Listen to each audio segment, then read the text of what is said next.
Bismillahirrahmanirrahim. Alhamdulillah Rabbil Alamin. Wa bihi nasta'in ala umuri dunia wa din. Rabbi shrah li sadri wa yassir li amri wa hlul 'uqdatam min lisani yafqahu qawli. Subhanaka la ilma lana illa ma 'allamtana innaka antal alimul hakim. Allahumma salli ala sayyidina Muhammad wa ala alihi wa sahbihi wa barik wa sallim. Assalamualaikum warahmatullahi ta'ala wabarakatuh. Alhamdulillah, syukur kita kepada Allah Subhanahu wa taala dengan limpah kurnia dan rahmatnya kita bertemu sekali lagi dalam kuliah subuh secara online bersama Masjid Al-Mawaddah. InsyaAllah bersama-sama saya pada hari ini, pagi ini, untuk kita sama-sama mengambil istifadah daripada apa yang bakal saya sampaikan. Mudah-mudahan memberi panduan dan panduan dalam panduan dan pedoman dalam kehidupan kita seharian, insya-Allah. Tapi sebelum itu, mari sama-sama kita mulakan kuliah kita pagi ini dengan kita membaca surah Al-Fatihah. Kita mohon petunjuk, bimbingan juga rahmat daripada Allah Subhanahu wa taala, dan kita hadiahkan pada junjungan besar kita Nabi Muhammad sallallahu alaihi wasallam, sekalian keluarga, para sahabat hingga para pengikut-pengikutnya. Al-Fatihah. A'udzubillahi minasyaitonirrajim. Bismillahirrahmanirrahim. Alhamdulillahi Rabbil Alamin. Ar-Rahmanir-Rahim. Maliki yaumiddin. Iyyaka na'budu wa iyyaka nasta'in. Ihdinas siratal mustaqim. Siratal ladzina an'amta 'alaihim ghairil maghdubi 'alaihim waladdallin. Amin. Tuan-tuan dan puan-puan yang dirahmati Allah, pada pagi ini ingin saya berkongsi sepotong ayat daripada tiga potong ayat daripada surah Al-Qaf, surah Qaf, ayat 16 hingga 18 untuk kita sama-sama renungkan. Ba'da a'udzubillahi minasyaitonir rajim. Wa laqad khalaqnal insana wa na'lamu ma tuwaswisu bihi nafsuhu wa nahnu aqrabu ilayhi min hablil warid. إذ يتلقى المتلقيان عن اليمين وعن الشمال قعيد ما يلفظ من قول إلا لديه رقيب عتيد. Apa maksud ayat daripada ayat ini? Allah Subhanahu wa taala berfirman, dan sungguh kami telah menciptakan manusia dan mengetahui bisikan-bisikan jiwanya, dan kami lebih dekat kepadanya daripada urat lehernya, iaitu saat dua malaikat mencatat amal perbuatannya, yang satu berada di sebelah kanan dan yang lainnya berada di sebelah kiri. Tiada dah dia mengucapkan sesuatu kata kecuali pasti ada padanya malaikat yang mengawasi dan siap mencatat. Tuan-tuan dan puan-puan yang dirahmati Allah, apa yang dapat kita fahami daripada ayat ini, bahawasanya segala gerak-geri kita ini diperhatikan oleh Allah Subhanahu wa taala. Allah Subhanahu wa taala sedang melihat, dan setiap detik dia, yakni Allah Subhanahu wa taala, mengawasi kita. Malaikat ada di sisi kita, di sebelah kanan dan di sebelah kiri kita, mencatat setiap amal yang kita buat. Maka bagi siapa yang menyedarinya, maka bersyukurlah. Alhamdulillah, kerana dia menyedari bahawasanya setiap perbuatannya dilihat dan dicatat oleh para malaikat, dan dia merasakan bahawasanya dia sentiasa di bawah pengawasan Allah Subhanahu wa taala. Inilah yang menyebabkan kita ataupun orang-orang yang beriman tidak akan berani melakukan kejahatan dan bersungguh-sungguh dalam melakukan kebaikan, kerana dia sedar apa yang dia lakukan sedang diperhatikan dan dicatatkan oleh malaikat. Dan apa yang kita perbuatkan di dunia ini, tidak satu pun yang mampu kita sembunyikan daripada pengetahuan Allah Subhanahu wa taala. Kita mungkin boleh sembunyi daripada manusia, mungkin kita boleh lari daripada orang-orang di sekeliling kita. Tapi kita ingatlah bahawasanya Allah Subhanahu wa taala tiada penghalang bagi Allah Subhanahu wa taala untuk memerhatikan segala amalan-amalan kita. Maka bagi orang-orang yang beriman, dia akan sedar bahawasanya dia diperhatikan oleh Allah Subhanahu wa taala. Hatta apa yang terdetik dalam hatinya pun Allah Subhanahu wa taala mengetahuinya. Mungkin dalam sekarang ni kita dalam hati kita ni, apa saja yang terdetik dalam hati kita ni, Allah mengetahuinya. Walaupun orang di sekeliling kita tidak mengetahuinya. Walaupun pasangan kita mungkin tidak mengetahuinya. Tapi ingatlah bahawasanya Allah Subhanahu wa taala mengetahui dan memerhatikan. Maka kelak apabila segala amalan-amalan kita dipertontonkan di hari perhitungan kelak, tidak akan tersembunyi. Semuanya akan dipaparkan pada skrin layar di hari perhitungan kelak. Maka ketika itu kalau kita nak menyesal, kita nak menangis, maka tidak berguna lagi. Kerana perubahan yang pasti ataupun muhasabah yang mesti kita laksanakan adalah pada hari ini, ketika kita masih lagi di dunia ini. Untuk kita selalu orang sebut sebagai mengaudit amalan-amalan kita terhadap apa yang kita lakukan di dunia ini. Jadi pada ketika di padang mahsyar kelak, alangkah malunya setiap satu persatu amalan-amalan kejahatan, keburukan yang kita lakukan dibentangkan di hadapan khalayak makhluk-makhluk Allah yang lain. Dan orang-orang sebegini mereka akan rasa kalaulah boleh ketika diperhitungkan amalan kelak, dia akan memikirkan kalaulah boleh aku balik kat dunia ni, pasti aku akan balik dan aku nak memperbaiki segala amalan-amalannya. Tapi maka ketika itu tidak berguna lagi. Tidak berguna lagi kita hendak menyesal kerana kita telah pun ataupun akan diperhitungkan segala amalan-amalan kita dan akan dipaparkan amalan-amalan kita. Yang sedikit maupun yang banyak, semuanya akan dipaparkan. Allah Subhanahu wa taala berfirman dalam surah Al-Kahfi, yang mungkin kita selalu baca pada setiap malam Jumaat. Ba'da a'udzubillahi minasyaitonir rajim.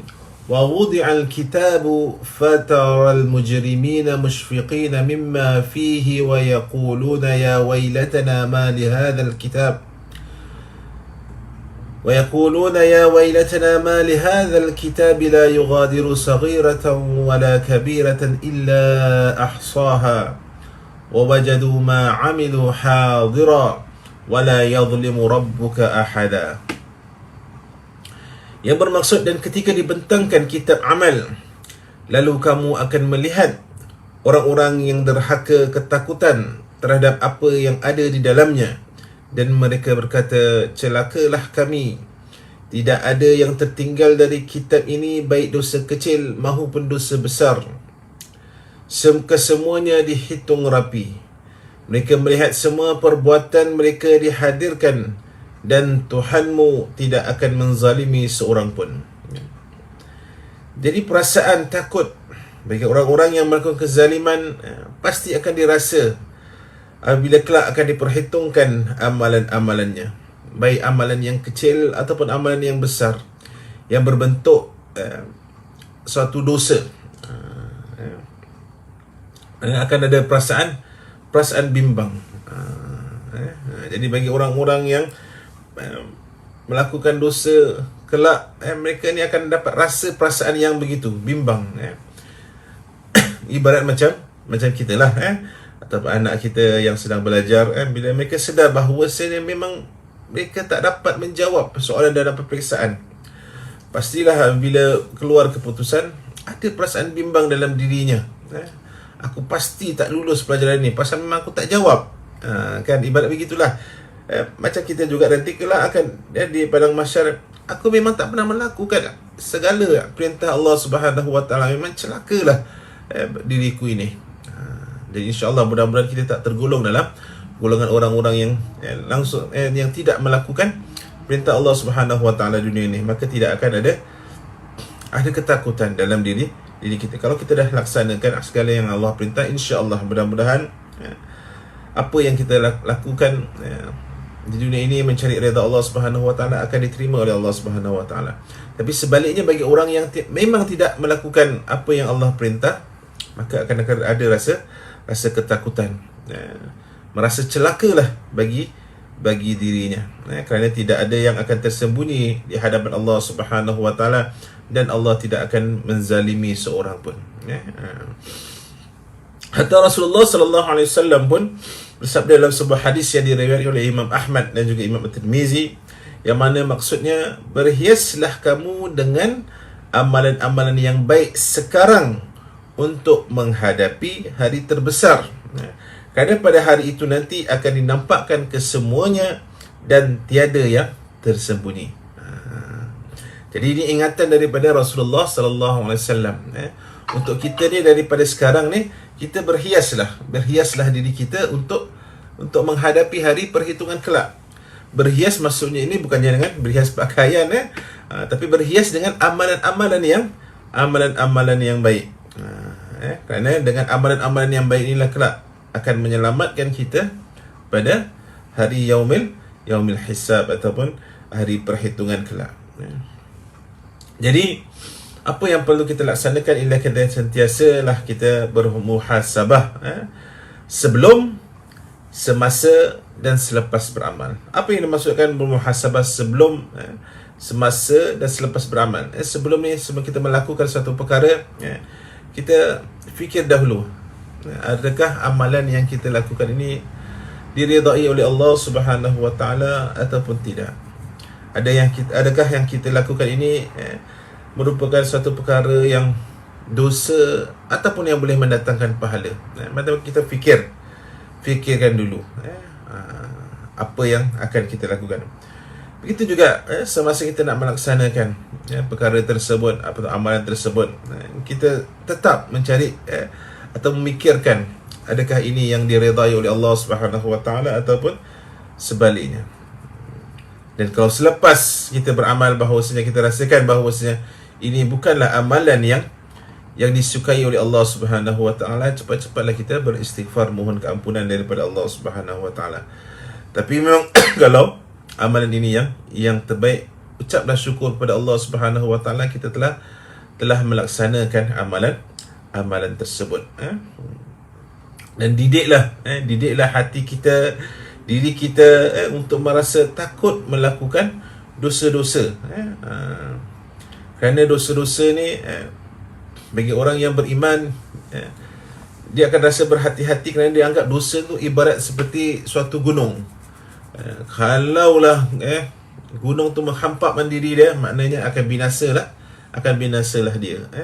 Ataupun orang yang mungkin duduk di tepi gunung ke bukit ke, kalaulah gunung bukit tu jatuh, ataupun sekarang musim hujan kan, mungkin akan runtuh ke apa ke, dia akan merasa takut. Begitulah ibarat orang-orang yang beriman. Ini seperti mana sabda Rasulullah sallallahu alaihi wasallam juga dalam sebuah hadis riwayat Imam Bukhari. Kata Rasulullah, sesungguhnya seorang mukmin itu memandang dosanya seolah-olah dia sedang duduk di bawah gunung, dan takut seandainya gunung itu jatuh menimpanya. Namun seorang pendosa hanyalah memandang dosanya seperti seekor lalat yang lalu melintas hidungnya dan berlalu begitu sahaja. Kata Rasulullah ni, memang benar apa yang kata Rasulullah, orang yang benar-benar beriman, dia ibarat dia duduk di sebelah gunung, dan gunung tu ibarat dosanya. Dia takut andainya terjadi dah tanah runtuh tu, gunung tu akan menghempapnya. Maka orang yang beriman akan berusaha untuk pastikan bahawasanya dia sempat bertaubat, ataupun kalau orang yang duduk sebelah gunung pastilah dia akan buat sesuatu kan, untuk mempertahankan, mudah-mudahan tak menuntut, maka dia menghalang diri dia daripada melakukan, orang-orang yang beriman melakukan dosa, agar tidaklah dihempapkan oleh gunung tersebut. Tapi kalau orang-orang yang pendosa, memang dia tidak hairan lah, dia anggap dosa dia macam lalat dia terbang tu, dia helak-helak gini je, ya kan, helak datang, lalat sampai kat hidung, dia helak gitu je, dia tak hairan lah. Lah tak apalah, nanti je lah, boleh bertaubat ke, ataupun dia tidak hairan lah untuk melakukan dosa, kerana pada dia itu kecil sahaja,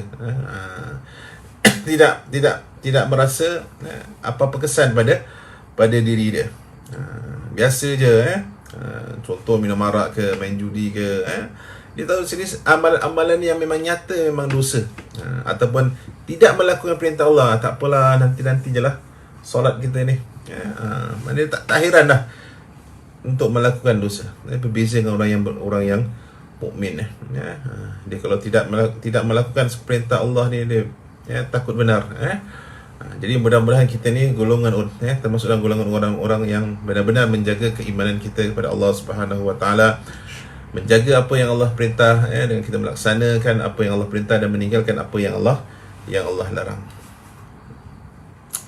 Jadi tuan-tuan dan puan-puan yang dirahmati Allah, di sini ada beberapa tips dalam kitab yang sedang saya bacakan, berkenaan apa khabar hati, untuk kita ni mudah-mudahan sentiasa menjaga diri kita, dalam melaksanakan perintah Allah Subhanahu Wa Taala, dalam sentiasa mengaudit amalan kita, kerana kita tidak tahu bila akan berakhirnya kehidupan kita kat dunia ni. Mungkin sebentar nanti, mungkin besok lusa, dia tak boleh menjamin bahawa kehidupan kita akan lama di dunia ini. Maka sentiasalah kita ni mengaudit ataupun bermuhasabah amalan-amalan kita. Yang pertama sekali ialah kita sentiasa menganalisa amalan wajib kita. Setiap hari kita duduk, macam kita buat audit jugalah. Kita kan buat audit kan pembelanjaan kita hari ni. Kita belanja apa yang perlu, barang dapur misalnya kata, duit keperluan, duit minyak motor, minyak kereta, rotek dan sebagainya. Mana kita cek kan untuk kehidupan kita kat dunia, agar tidak susah, tidak sampai masanya bila betul-betul dah kena bayar banyak pula yang perlu dibayar dan kita tidak ada simpanan. Jadi inilah antaranya, yang pertama ialah menganalisa amalan-amalan wajib. Contoh solat kita, jika ada yang tertinggal maka perlu diganti segera. Contoh amalan-amalan wajib, amalan-amalan fardu, seperti mana yang sering saya katakan dalam kuliah-kuliah saya, amalan yang difardukan oleh Allah Subhanahu Wa Taala, kalau kita tidak laksanakan, maknanya kita berhutang dengan Allah Subhanahu Wa Taala. Maka kena cek selalu. Kalau ada solat yang tertinggal, pastikan kita gantinya cepat laksanakannya cepat-cepat. Jangan tangguh-tangguh. Jika ada kekurangan, perlu ditingkatkan, kita tingkatkan. Contohnya dalam solat kita mungkin ada kekurangan dalam amalan-amalan yang sunnah dalam solat, bacaan-bacaan zikirnya kita pertingkatkanlah, upgrade. Mungkin bacaan-bacaan surah yang kita baca, mungkin selalu surah-surah yang Inna A'tayna je kan, upgrade. Mana ada peningkatan dalam ibadah yang fardu ni, yang perlu kita jaga. Itu yang pertama, kita audit ataupun kita jaga amalan-amalan yang wajib. Tak kira lah solat ke, puasa bulan Ramadan ke, zakat, jangan lupa. Kemudian yang kedua, menganalisa perkara atau amalan yang buruk, yang lalai, larangan-larangan yang kadang-kadang dah menjadi keterbiasaan pada diri kita ni. Pasti kita perbaiki. Mudah-mudahan aku tidak melakukan keburukan ini. Mudah-mudahan aku jaga mulut aku ni daripada menghina orang. Mudah-mudahan aku menjaga kata-kata aku untuk tidak mengeluarkan kata-kata yang berbentuk makian. Kan kadang-kadang dah terbiasa kan, terbiasa lidahnya, setiap berbual pasti nak mengeluarkan kata-kata yang berbentuk makian. Maka kita cuba, mungkin bagi orang yang dah terbiasa, mungkin kena kurangkan, dan lepas tu terus kena tinggalkan. Orang yang suka gosip-gosip misalnya kata, mengumpat dan sebagainya, tinggalkan. Istighfar banyak-banyak. Gantikan kata-kata yang berbentuk makian dan sebagainya dengan kita beristighfar kepada Allah Subhanahu Wa Taala, ataupun apa sajalah perkara-perkara yang buruk yang dah menjadi keterbiasaan pada diri kita, kita tinggalkan. Itu yang kedua. Pertama, analisa perkara-perkara yang wajib. Kedua, menganalisa perkara-perkara yang buruk yang jadi kebiasaan, kita tinggalkan. Yang ketiga, kemudian menganalisa setiap tindakan anggota tubuh kita sehari-hari. Badan kita, pastikan kita gunakan apa yang Allah berikan kepada kita ni.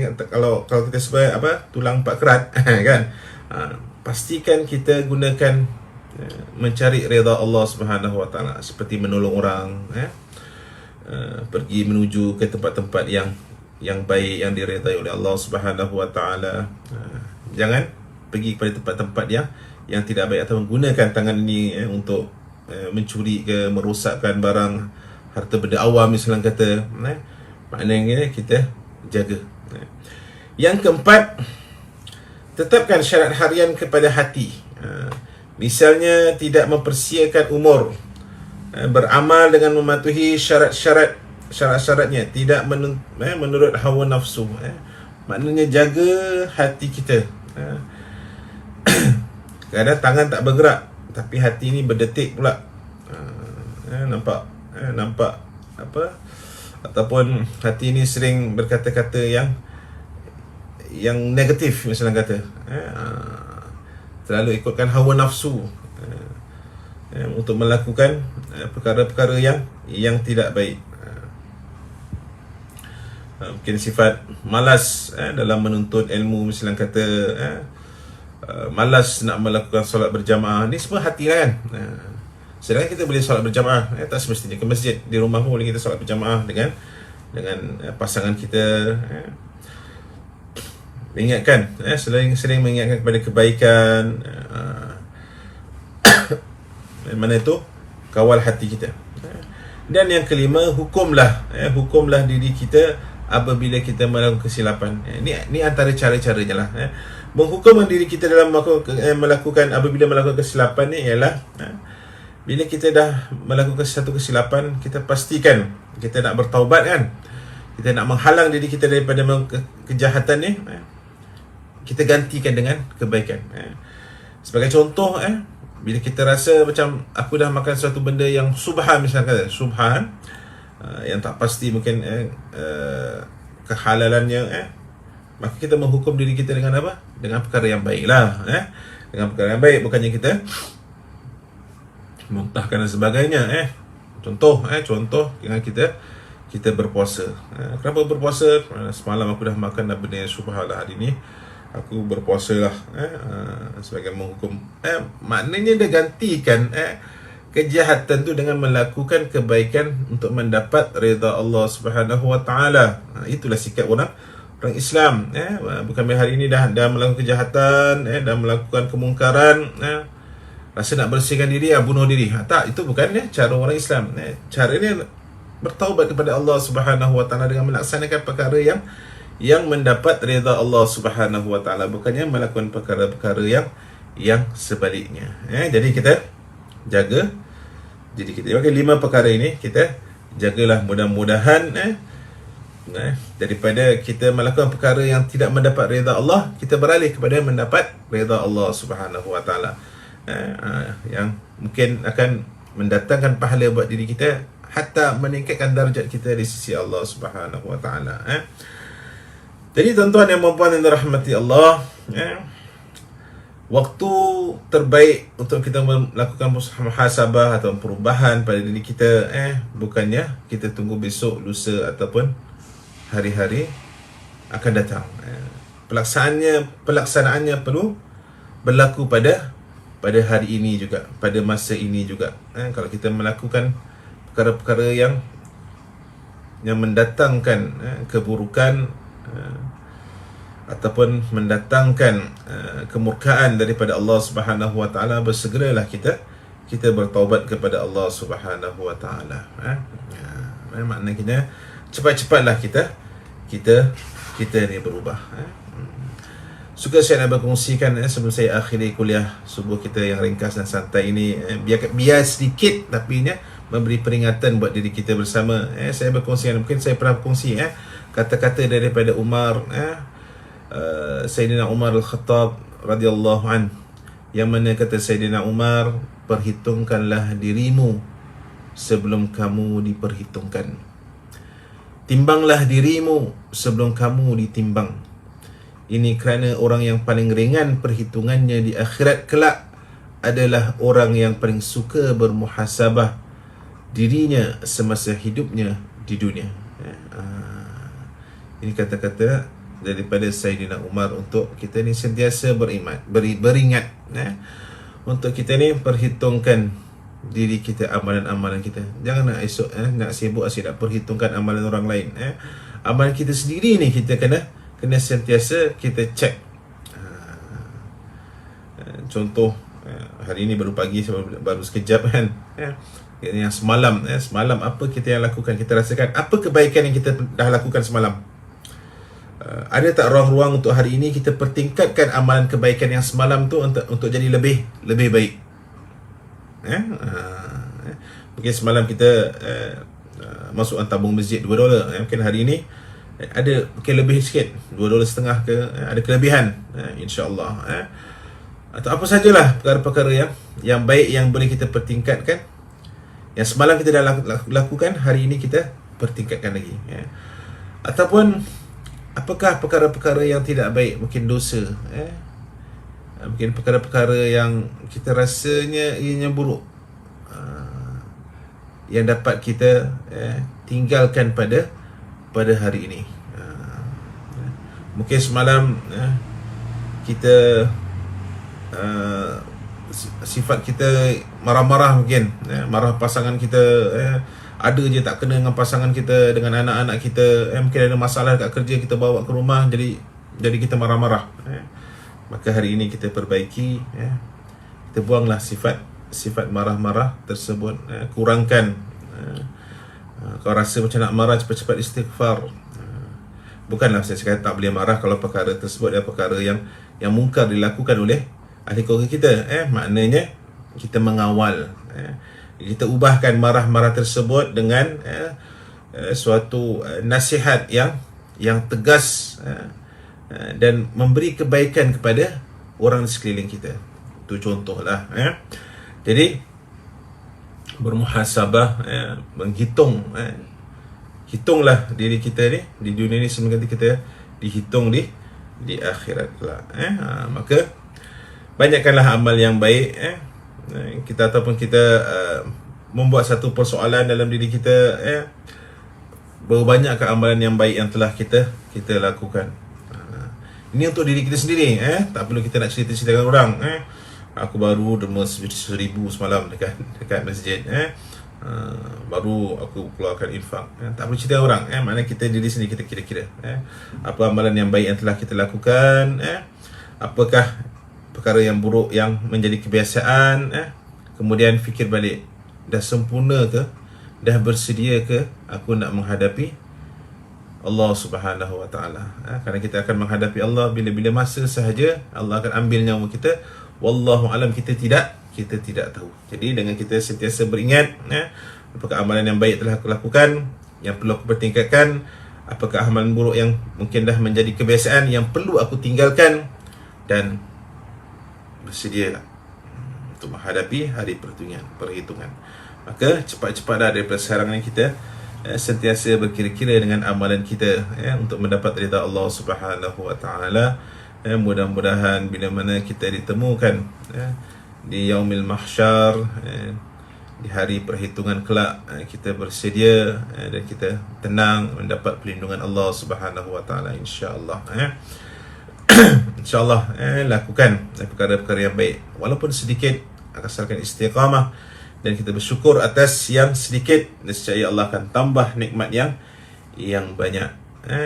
InsyaAllah dengan kita melaksanakan perintah Allah, mudah-mudahan kita kita mendapat redha Allah dan keberkatan daripada amalan dan kehidupan kita di dunia ini, insya-Allah.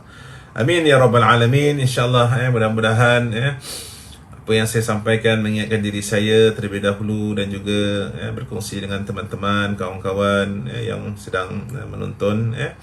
Mudah-mudahan kita mendapat manfaat daripada apa yang saya kongsikan tadi, insya-Allah.